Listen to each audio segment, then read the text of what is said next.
All sounds had ceased, but with a feeling of such terror as even these awful events had not inspired, I now saw again the mysterious movement of the wild oats, prolonging itself from the trampled area about the prostrate man toward the edge of a wood. It was only when it had reached the wood that I was able to withdraw my eyes and look at my companion. He was dead. And here we begin, Chapter 3 of The Damned Thing by Ambrose Bierce. A man, though naked, may be in rags. The coroner rose from his seat and stood beside the dead man. Lifting an edge of the sheet, he pulled it away, exposing the entire body, altogether naked and showing in the candlelight a clay-like yellow. It had, however, broad maculations of bluish-black, obviously created by the extravasated blood from contusions. The chest and sides looked as if they had been beaten with a bludgeon. There were dreadful lacerations. The skin was torn in strips and shreds. The coroner moved around to the end of the table and undid a silk handkerchief, which he had passed under the chin and knotted on the top of the head. When the handkerchief was drawn away, it exposed what had been the throat. Some of the jurors who had risen to get a better view repented their curiosity and turned away their faces. Witness Harker went to the open window and leaned out across the sill, faint and sick. Dropping the handkerchief upon the dead man's neck, the coroner stepped to an angle of the room and from a pile of clothing produced one garment after another, each of which he held up for a moment for inspection.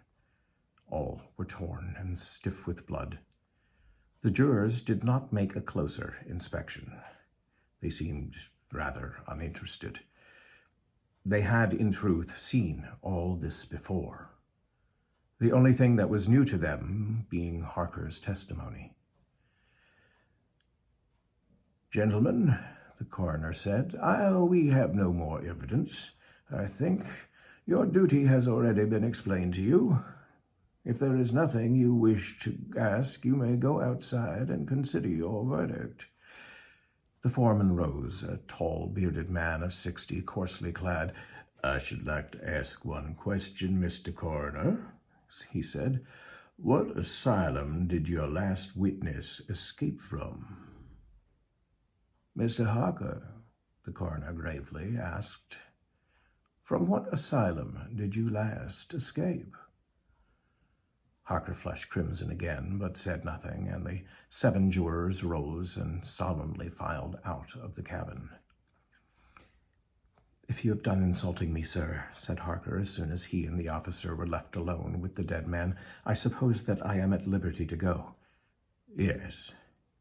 Harker started to leave, but paused with his hand on the door latch. The habit of his profession was strong in him, stronger than his sense of personal dignity. He turned about and said, "The book that you have there, I recognize it as Morgan's diary. You seemed greatly interested in it. You read in it while I was testifying.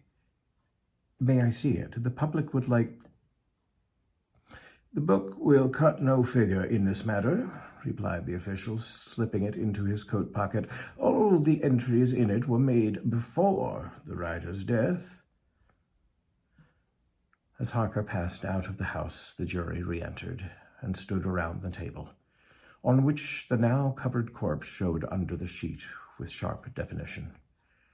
The foreman seated himself near the candle, produced from his breast pocket a pencil and scrap of paper, and wrote rather laboriously the following verdict, which, with various degrees of effort, all signed. "We, the jury, do find the remains come to their death at the hands of a mountain lion. But some of us thinks, all the same, they had fits."